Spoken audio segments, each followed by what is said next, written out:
On va vous raconter de belles choses pour ce making of. On le dit en même temps? Oui. C'était super.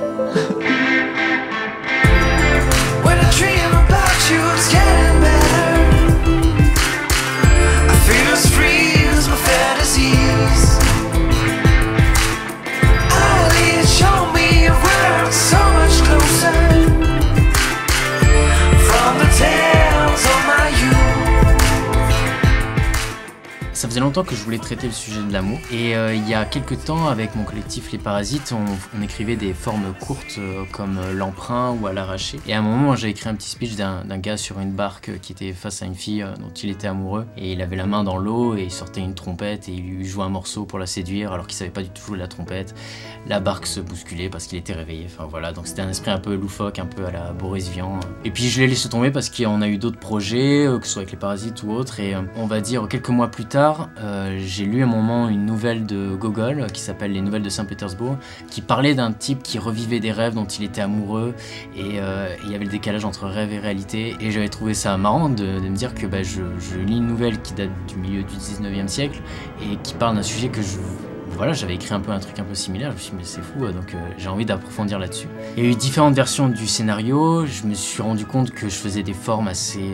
c'était long, il y avait beaucoup d'effets visuels, mais j'arrivais pas à cibler vraiment ce dont je voulais parler. Et c'est que à force d'écrire qu'à un moment j'ai eu un déclic et je me suis dit mais oui en fait j'ai envie de parler de la nostalgie. J'ai rencontré des gens ou vécu des événements qui m'ont marqué et qui malheureusement se sont terminés et qui me manquent beaucoup. Et des fois je me dis j'aimerais trop les revivre ou des fois c'est dans ma tête je me dis oh, je les revis en ce moment mais je les revis pas vraiment. Est-ce qu'ils pourraient pas utiliser quelque chose pour rester dans ces rêves? Et c'est là que j'ai eu l'idée du rêve lucide et je me suis dit ça pouvait être justement le pont, une sorte de tremplin qui pourrait permettre à Barnabé, le héros, de quitter sa réalité qui est un univers assez morne pour accéder au rêve qui est un monde beaucoup plus beau, un monde qui lui manque et notamment retrouver son amoureuse qui est Ambre.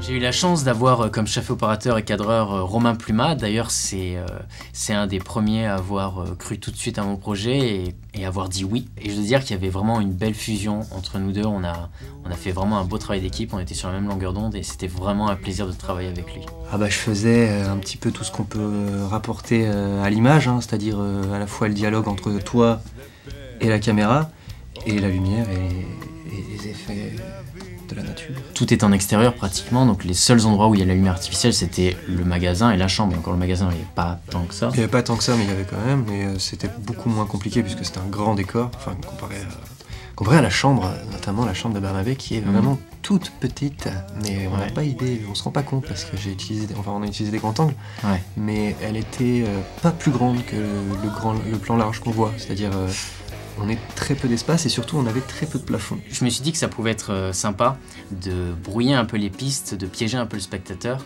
et de ne pas lui montrer tout de suite les moments où Barnabé passe de la réalité au rêve, de le montrer que bien plus tard. Et donc comment montrer ça visuellement et techniquement? On a eu la chance d'avoir Michel Reinhardt à l'étalonnage qui avait déjà fait plusieurs étalonnages sur nos films, comme par exemple Jeux de société. Je voulais qu'il y ait une différence entre la réalité et le rêve. La réalité puisque le héros est triste, il s'ennuie, je voulais que les couleurs soient plus vertes, plus mornes, alors que le rêve c'est des couleurs beaucoup plus chaudes, c'est l'été, c'est le feu, ça pète. Mais en même temps je voulais que ce soit pas trop visible, donc que ce soit assez subtil. C'est ce qu'on a travaillé avec Michel Reinhardt qui est l'étalonneur. Il fallait que ce soit assez doux et en même temps assez fort pour qu'on puisse le voir, et assez doux pour pas qu'on puisse se poser la question de se dire pourquoi c'est tout rouge d'un coup. Et c'était aussi visible dans les costumes par exemple, quand il est dans le rêve, sont beaucoup plus vieux, un peu vintage, alors que dans la réalité ils sont plus gris, plus contemporain. Pour la robe de Jade, Gabriel avait des envies très précises, donc il avait une envie de robe jaune. J'ai proposé en fait l'idée d'avoir une base identique qui puisse recevoir en fait des jupes toutes différentes en fonction de la scène. Comme ça faisait un roulement et ça c'était trop cool. Et on pouvait en fait adapter chaque scène à une jupe, on va dire. Mais le haut était le même. Comme ça faisait plusieurs robes en une. Et Arthur, pareil, Gabriel a une idée très précise en tête, donc un costume à carreaux bleus. Un costume à carreaux bleus, ça se trouve pas forcément dans toutes les époques, donc je suis orientée vers les années 70, où les couleurs étaient vachement plus gai et fun. Ça crée un décalage, une petite théâtralité qui laisse un peu le champ libre, enfin qui ouvre des portes dans le jeu aussi. Moi je trouvais ça hyper cool, il y avait un côté un peu immersion. Et la différence entre rêve et réalité est aussi visible dans la musique, dans le maquillage. Dans la réalité, le plus gros du travail en fait avec Arthur, ça a été de le fatiguer au fur et à mesure, en sachant doser petit à petit pour que le final il n'ait pas non plus des cocardes sur la tête. On peut le voir aussi dans les véhicules, par exemple dans le rêve on a une vieille voiture, dans la réalité on a une moto sport contemporaine. Dans les dialogues, dans le nom des personnages, je voulais que le héros ait un nom un peu rigolo, un peu ancien, donc c'est Barnabé, ça me fait penser à l'eau, un peu Barnabé. Et l'ambre c'est une pierre précieuse en fait, qui est jaune, qui est feu, ça on dirait qu'il y a la lave, ça pète, et en même temps ça peut enfermer un insecte, donc c'est très mystérieux, et ça, voilà, ambre ça englobe le personnage que j'avais écrit. Alors que ses amis, par exemple Thomas, c'est un prénom beaucoup plus commun. Pour le rôle principal féminin, j'avais pensé à Jade. En fait, j'avais pensé à elle depuis longtemps. Et quand j'avais écrit les premières esquisses du scénario, j'avais tout de suite pensé à elle. En fait, Gabriel m'a toujours dit qu'il voulait faire un court-métrage avec moi. Et puis un jour il m'a proposé du coup ce rôle. Et j'ai adoré cette histoire. J'ai adoré le personnage d'Ambre, qui était très lumineux, très solaire. Et c'est mine de rien, c'est des personnages qu'on n'a pas l'habitude, ou qu'on voit un peu rarement en fait dans le cinéma ou dans les films. Et ouais, c'est ça qui m'a plu, de pouvoir défendre ce petit bout de femme. C'était un petit, pour moi c'est un petit cartoon quoi, cette fille. Je l'aime bien. Le rêve, toute cette dimension un peu onirique. Voilà, c'est des choses en fait. Moi c'est vraiment mon univers et je trouve que c'est vraiment les rôles dans lesquels j'ai envie d'être, dans lesquels j'ai envie de jouer et d'évoluer. Et je les trouve trop rares pour l'instant dans le cinéma. Et quand j'ai lu le scénario de Gabriel, j'étais waouh. Waouh. Tu sais que c'est mon dessert préféré. Pour le rôle de Barnabé, j'ai pensé à Arthur Amar. J'ai rencontré Gabriel au conservatoire, au 8e. Je trouvais qu'il avait quelque chose de très poétique, mais aussi il avait quelque chose dans son visage un peu nostalgique, un peu triste. Et en plus je faisais de la trompette, moi j'en fais pas si bien. Ça n'avait rien d'évident, c'est devenu une évidence.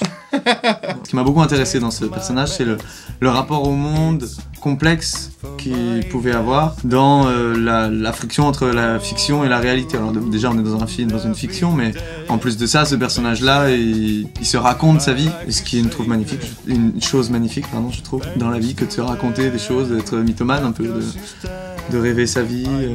Je continue les médicaments. Et pour le rôle de Thomas, j'ai tout de suite pensé à Charlie, qui est un acteur que j'aime vraiment beaucoup, que je vais beaucoup voir au théâtre. Moi j'étais très heureux quand Gab m'a appelé pour me dire que j'allais jouer Thomas, du coup l'ami de Barnabé. Puis je me suis dit de quelle manière je vais faire ça. Par exemple, à un moment donné, un soir, il était 1h du matin, et on faisait des pompes. Moi, attends, non, là sans blague, je suis quelqu'un de sérieux. Action. Hollywood chewing gum. Quand Gab m'a donné le rôle, j'ai foncé quoi. Acteur studio. Durex. J'ai commencé à faire pote avec tout le monde.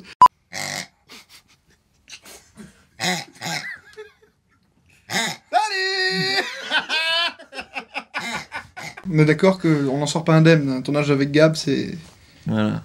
On prend un coup quand même. Ça a été vraiment un super moment que de travailler en post-prod avec Nelson Santoni, qui est le compositeur de la musique du film. Tout le travail qu'on a fait ensemble, presque instrument par instrument, note par note. Quand j'ai reçu le film, il avait été monté avec de la musique temporaire, donc il y avait de la musique sur tout le film, qui venait en plus d'un même long métrage, donc il y avait déjà une cohérence musicale sur le film. Donc j'ai voulu développer plusieurs thèmes en fonction de l'évolution des personnages et de leurs relations. Il a fallu chercher beaucoup pour le début, notamment toute la scène de découverte de Ambre en fait. Barnabé passe par beaucoup d'états différents rapidement et il fallait traduire tout ça sans faire de contresens, sans non plus en dire trop, donc il y a eu beaucoup de versions de ce morceau-là.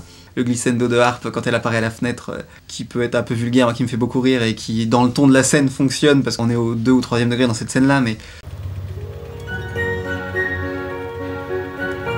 J'étais pas tout à fait tout seul, puisqu'il y a un de mes copains aussi de Louis Lumière, décidément, qui s'appelle Johan Boisgontier, qui a fait la musique de danse juste après le pique-nique, et puis le groupe What Washington Wants, qui est un groupe d'amis de Gabriel. Ah, j'ai beaucoup aimé travailler avec le groupe, qui était très très doué, qui faisait de la super musique. Et puis c'était un endroit incroyable aussi en fait. Ouais, grave. Cadre improbable, rivière.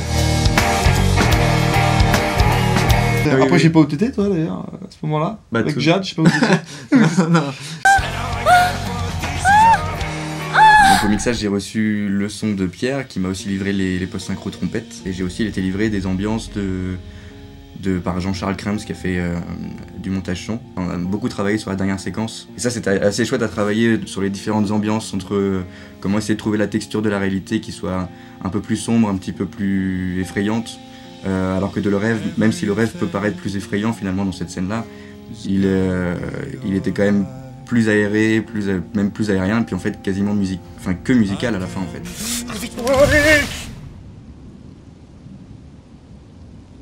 Attends. Et ici on peut faire ce qu'on veut. On peut vivre la vie qu'on veut. Non, la vie que tu veux. À la scène de fin, je la redoutais un peu, normal. Quand tu vois le film, tu comprends pourquoi. Mais surtout parce que c'était un montage alterné et qu'il fallait la rythmer avec ce que faisait Charlie de son côté, à savoir le réveiller. On a beaucoup répété cette scène pour trouver une sorte d'équilibre. Gabriel nous emmène en haut il nous dit, vous allez voir, c'est magnifique. On arrive en haut d'une montagne avec des ruines, vraiment très très joli paysage, sauf que tout le tour de la montagne, en fait, c'était une autoroute. Du coup, bah forcément, quand on sait pas au son, on s'y attend pas, mais sur le coup, ça fait c'est moche, vieux. Comment on va faire? On a quand même tourné et ça passe vachement bien au final. C'était la scène la plus dure à jouer, donc on devait faire de la post-synchro dessus et ouais, c'était pas évident. Pas mal de post-synchro, ouais. Les comédiens ont rejoué leur scène. C'était pas facile quoi de rentrer, mais bon, je pense qu'on a quand même fait un truc qui marchait. Et puis Pierre a quand même réussi à livrer quelque chose qui était très exploitable, quoi, même malgré l'autoroute. Donc ça, c'était quand même assez chouette. Non mais ça c'était génial quand même, on peut en parler vite fait du dernier jour. Le tournage de la dernière scène, très forte émotionnellement. Au milieu du tournage, tout à coup il y a une vache qui débarque derrière. Alors c'est qu'une première vache, on se dit bon ok on continue à tourner. C'est qu'une première vache. Puis on a une deuxième qui arrive. Et puis bon finalement il y avait 3-4 vaches, je veux dire là c'est plus possible. À un moment donné on a été les virer. Maintenant quand je revois la scène, je peux pas m'empêcher de voir les vaches derrière. T'es déjà tombé amoureux toi? Ouais. Notamment Lucie? Ouais. C'est pour toi Lucie. Cadeau. Lucie Giraud qui était la monteuse du film et c'était incroyable de travailler avec elle parce que elle, comme tous les autres techniciens de ce film, c'est que à la fois elle a fait ce que je voulais et en même temps elle a proposé des trucs et ça c'est le rêve pour un réalisateur ou même pour un artiste en général. Quand ton équipe te propose des choses, il y a un vrai échange et ça donne quelque chose de pas seulement de moi mais tout le monde y a mis du sien et c'est un bébé à nous tous et le résultat n'est pas que le résultat que j'aurais imaginé mais même plus. Sur un tournage, quand on veut filmer les ciels, en tout cas un ciel de nuit, on voit rien. Et en Lozère, c'est connu pour avoir des beaux ciels étoilés et je voulais absolument un beau ciel étoilé. Donc en post-prod, j'ai eu la chance d'avoir Guillaume Parra. Il a déjà travaillé avec nous les Parasites sur notamment Boucherie Éthique et je lui avais demandé 2 ciels. Le ciel de nuit, le ciel avec les étoiles et la lune. Et puis le ciel de fin avec les nuages. Ça a l'air tout bête comme ça, mais en fait il y a vraiment beaucoup de travail à faire, notamment faire scintiller un peu les petites étoiles. Un tournage, il y a des bons moments, mais il y a toujours des problèmes. J'avais fait venir un camion de Paris jusqu'en Lozère pour faire venir toute l'équipe, et on s'est rendu compte pendant le tournage que le camion n'avait plus de frein. Et la Lozère sans frein, c'est chaud. Que des petits virages avec des énormes fossés, il y a les gorges du Tarn là-bas. Donc l'équipe était un petit peu... Léo Bourdon est mort.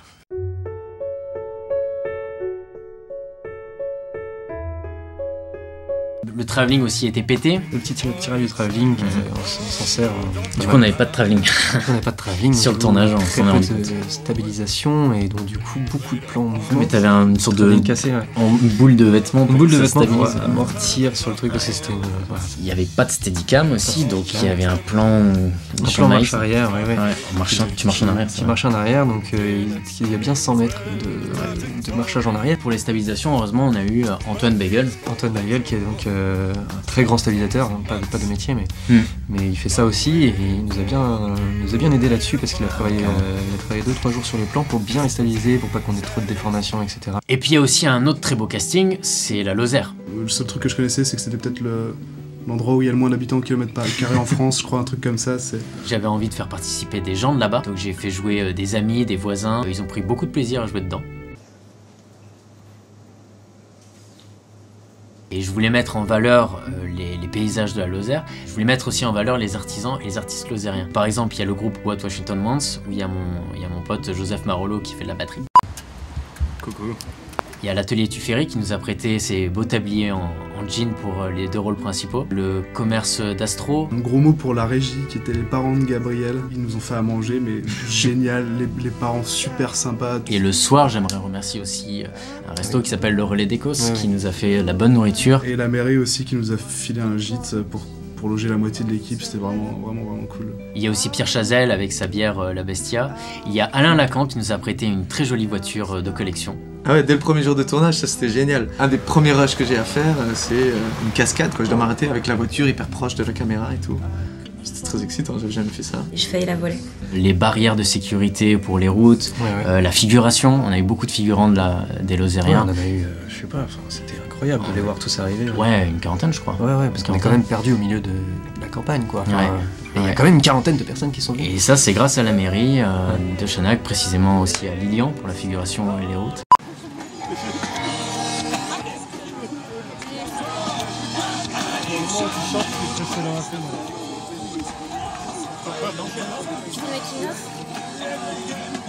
C'était chouette. Tourner en Lozère, c'était chouette. Moi, j'ai eu une sacrée expérience sur le tournage, c'est quand même, je dois dire, je vais me faire bouffer par un chien. Je vais dans une ferme à côté, je me retrouve face à un putain de kleps énorme. Et tu sais, moi, je reculais comme un con et le chien, et je commençais à gueuler à l'équipe, venez m'aider. Personne n'est venu. Ah bah on te voyait, on t'entendait pas. Je croyais que j'allais me faire bouffer par un putain de kleps. Léo, qui est souvent machinot sur les tournages des Parasites, il était plutôt sérieux comme mec. Il était très sérieux. Il était sérieux. Et action. On a notamment un électro qui s'amusait à péter sur les prises. Léo, vous avez fait un bon travail. Ouais, bah Léo, il est au taquet. Léo, si tu nous regardes. En fait, ce qui était très agréable, c'est que Gabriel, il est exigeant, mais il sait aussi s'adapter aux situations. S'il y a des moments où on n'avait pas le temps ou quoi, il savait prendre des décisions rapidement, écouter les conseils de Romain, de Jérém. Tous les jours, on avançait. Il n'y a pas eu de stagnation, où ça traînait, où on ne savait pas comment avancer. Non, on est allé vite, c'était hyper efficace. Bah, Gabriel, étant donné qu'il est comédien, il a cet avantage sur la direction d'acteur, plus que artistique, mais sur la direction d'acteur d'être assez... de savoir ce qu'il veut, de savoir où il nous emmène, et quand il parle, c'est assez concret. On sait où il veut en venir. Il y avait un plaisir à être ensemble, que ce soit aussi en dehors du tournage, quoi. C'est-à-dire que tout le temps, on était dans une bonne ambiance. Je sais plus combien de temps ça a duré. Une semaine. Une semaine, ouais. J'ai l'impression que ça avait duré un jour. Non, mais c'était beau, c'était un beau moment de septembre. Ça restera gravé. Alors comme ça, tu sais danser? Tu veux danser?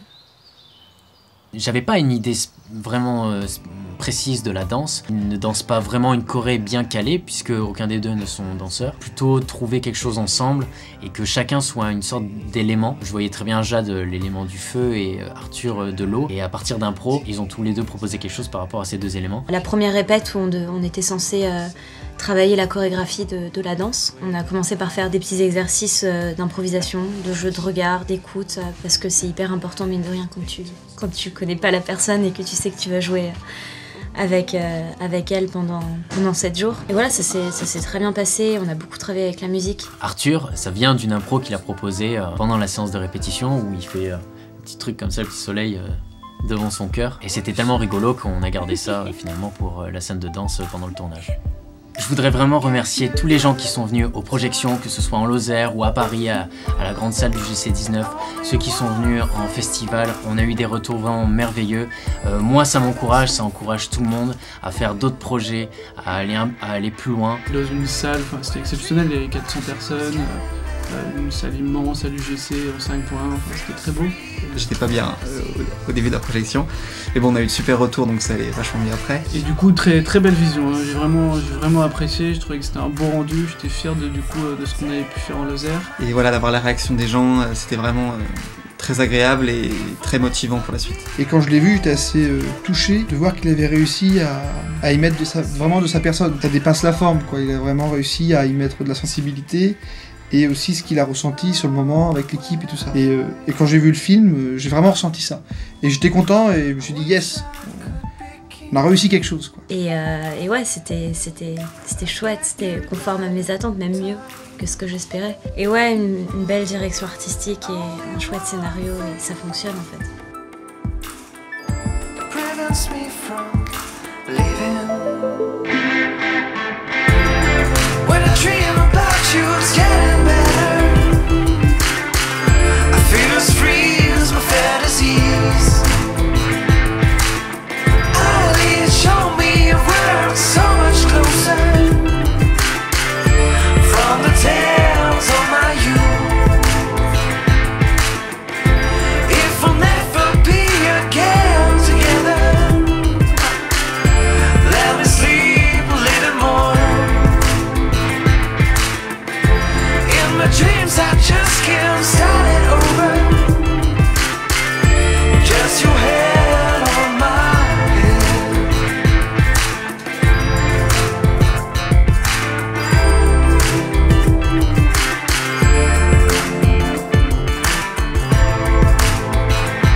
C'est trop mignon. Alors c'est hyper drôle de regarder cette voiture parce que ça nous rappelle un peu quand on était sur le tournage. C'est-à-dire que toi au volant, Jade à côté, et c'était qui était derrière? Romain. M'asseoir à l'arrière, sans ceinture, et rouler à fond avec le soleil, etc. pour faire des super plans. C'est une séquence que j'aime beaucoup. Et puis dans le coffre. Et puis Pierre dans le coffre. Il y avait Pierre dans le coffre pour le son. Qui faisait de temps en temps poum poum poum pour nous dire qu'il allait bien. Pour être au plus proche des comédiens, quand il n'y a pas de place dans la voiture, on se fait enfermer forcément dans... on se fait enfermer dans le coffre, sauf que là c'est une vieille voiture, donc ça veut dire qu'il y a des fuites de CO2 dans le coffre et du coup on se tape les gaz d'échappement dans la gueule. C'est bon. Faut l'ouvrir. Faut ouvrir. Et vous en disiez des kilomètres avec lui derrière. Ah énorme. Énorme. Je vais la remontrer parce que... On est dans le camion avec Gabriel et moi, et donc il y a une gentille dame qui nous a ramené une énorme marmite de sangria. Au moment de la fin de la soirée, nous on allait continuer la soirée dans le gîte, et donc on a embarqué la marmite de sangria, sauf que la Lozère c'est de la montagne, toutes les routes sont défoncées, et nous on avait une marmite de sangria à ras-bord. Avec Gabriel, on en a foutu partout. Tu veux un verre de vin? Le lendemain, on avait 8 heures de route avec cette camionnette à remonter dans le nord qui puait la sangria, qui collait et tout. C'est énorme que cette photo existe parce que c'est vraiment un super souvenir.